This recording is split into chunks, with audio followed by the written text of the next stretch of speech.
تمہارے گولیاں ہمارے حوصلے اور عزم کو نہیں ختم کر سکیں گی انشاءاللہ تعالی۔ گولی چلانے سے اویسی کی ہمت کم ہو جائے گی؟ ارے نہیں کم ہوگی۔ اور کیوں کم نہیں ہوگی؟ ہمارا نام کوئی چمچا یا دلوں کی نام سے نہیں جڑتا ہے، ہمارا نام ہمارے باپ نے اسد الدین رکھا ہے، اور انشاءاللہ تعالی اللہ جب تک زندہ رکھے گا، اللہ جب تک ان باطل طاقتوں کے طوفان میں ہماری زندگی کی شمع کو اللہ جلاتا رہے گا، خدا کی قسم ہم جلتے رہیں گے، لڑتے رہیں گے آپ کے لیے۔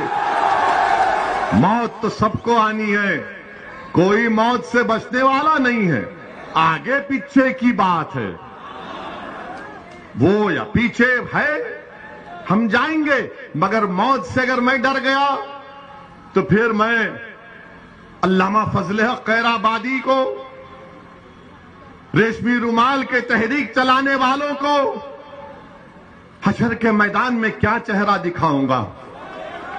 اگر میں ڈر گیا آج تو میں حشر کے میدان میں حسنین کریمین کو کیا چہرہ دکھاؤں گا؟ اگر آج میں ڈر گیا تو بدر، موطا اور احد کے شہداؤں کو کیا چہرہ دکھاؤں گا؟ اگر آج میں ڈر گیا تو کملی والوں کے سامنے ہم کیسے ٹھہریں گے؟ اگر آج میں ڈر گیا تو میں شوکت علی، جو اس ملک کی آزادی میں مولانا ابوالکلام آزاد رحمت اللہ علیہ، علی برادران، نیتا جی سبھاش چندر بوس، سمویدھان لکھنے والا امبیڈکر، ان سب نے ہم کو یہ ملک دیا ہے کہ ہم ان کو شرمندہ کر دیں گے؟ نہیں کریں گے، نہیں کریں گے انشاءاللہ تعالی۔ اور مجھے تو یہاں پر نیتا جی سبھاش چندر بوس کا وہ ان کی فوج کا ترانہ یاد آتا ہے۔ کیا ترانہ تھا نیتا جی سبھاش چندر بوس کی فوج کا؟ کہ قدم قدم بڑھائے جا، قدم قدم بڑھائے جا، خوشی کے گیت گائے جا، یہ زندگی ہے قوم پہ تو قوم پہ لٹائے جا۔ کیا کہا تھا؟ قدم قدم بڑھائے جا۔ تم ساتھ قدم بڑھاؤ گے میرے؟ تم ساتھ قدم بڑھاؤ گے میرے؟ تو لگاؤ میرے ساتھ کہ قدم قدم بڑھائے جا، قدم قدم بڑھائے جا۔ یہ بات ہوئی ہے، یہ بات ہوئی ہے۔ اب نیتا جی سبھاش چندر بوس کو ہم نے زندہ کر دیا۔ اگر تم قدم نہیں بڑھاؤ گے، گولی کے ڈر سے ڈر جاؤ گے تو گوڈسے کی کامیابی ہوگی۔ تو قدم قدم بڑھائے جا، خوشی کے گیت گائے جا، یہ زندگی ہے قوم کی تو قوم پہ لٹائے جا۔ تو شیر ہند ہے، تو شیر ہند ہے، تو موت سے نہ ڈر، تو شیر ہند ہے، تو موت سے نہ ڈر، قدم قدم بڑھائے جا، خوشی کے گیت گائے جا۔ تو میرے عزیز دوستوں اور بزرگوں، ان بیچاروں نے سمجھا کہ دو ٹھائیں ٹھائیں ماریں گے، ٹھائیں ٹھائیں مارو یا کچھ کرتے کر لو۔ ہم کو پارلیمنٹ میں ہم نے کھڑے ہو کر پروردگار کی ذات پر توکل کر کے ہم نے کہا کہ ہم زیڈ کیٹیگری نہیں لیں گے۔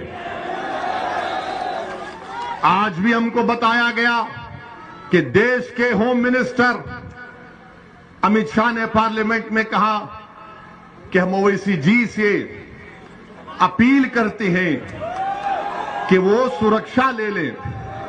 ہم دیش کے ہوم منسٹر سے یہ اپیل کرتے ہیں کہ اسد الدین اویسی کی جان کی قیمت، وہ جو اتر پردیش کے CAA کے پروٹیسٹ میں 22 لوگ مارے گئے، ان سے بڑھ کے نہیں ہے۔ اسد الدین اویسی کی جان کی قیمت پیلو سے بڑھ کر نہیں ہے، رگور سے بڑھ کر نہیں ہے، اخلاق سے بڑھ کر نہیں ہے، نہ وہ بدایون کا بچہ جو اب تک اپنی ماں جس کے لیے رو رہی ہے اس کی زندگی سے بڑھ کر ہے۔ اگر آپ سیف رہیں گے، دلت، اتی پچھڑا، کمزور سب لوگ سرکشت رہیں گے تو اویسی سیف رہے گا۔ آپ مجھے سیکورٹی مت دو. سنو, ارے تم زندہ رہو گے, تم زندہ ہی رہو گے انشاءاللہ تعالی. ہم کو سیکورٹی دے کا فائدہ نہیں ہے. میں جب ایم ایل اے بنا 1994 میں, 99 میں چار مینار کی عوام کو لاکھوں سلام, انہوں نے ہم کو ودھائک بنایا. ہم ہر سال لکھ کر دیتے ہیں تلنگانہ کی حکومت کو کہ ہم کو نہیں چاہیے. میں پسند نہیں کرتا کہ لوگ بندوق لے کر میرے ساتھ پھریں. میں گٹھن کی زندگی نہیں گزار سکتا. میں گٹھن کی زندگی نہیں گزار سکتا. میں آزاد پنچھی کی طرح اپنی زندگی گزارنا چاہتا ہوں. اور حکومت کا کام یہ ہے کہ حکومت ہماری سیکورٹی سے زیادہ ان لوگوں کو سرکشا پہنچائے جن کو گوشت کے نام پر مار مار کر ختم کر دیا جاتا ہے. مجھے نہیں چاہیے.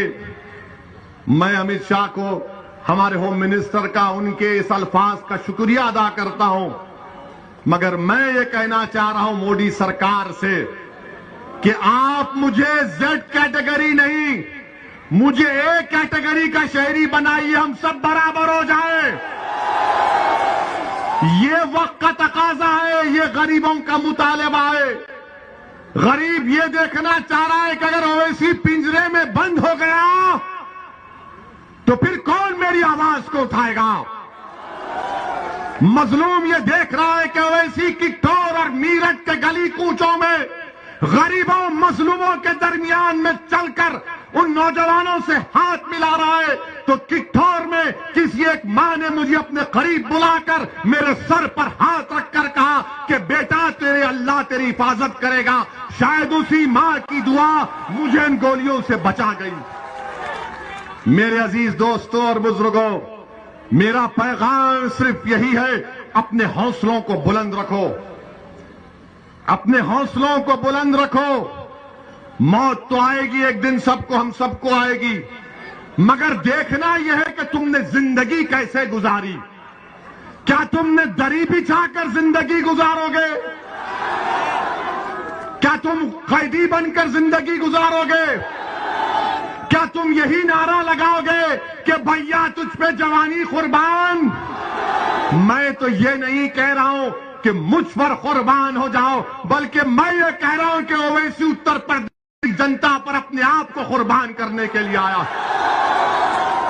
آپ پر قربان ہو جاؤں گا, لڑتا رہوں گا, مگر ان گولیوں سے ہم نہیں ڈریں گے.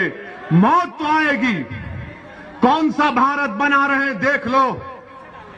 وہ بھارت جس کو نیتا جی سبھاش چندر بوس, وہ بھارت جس کو گاندھی, نہرو, مولانا آزاد, جوہر برادران, وہ بھارت جس کو علامہ فضل خیر آبادی نے بنایا. اتر پردیش میں ایک نئی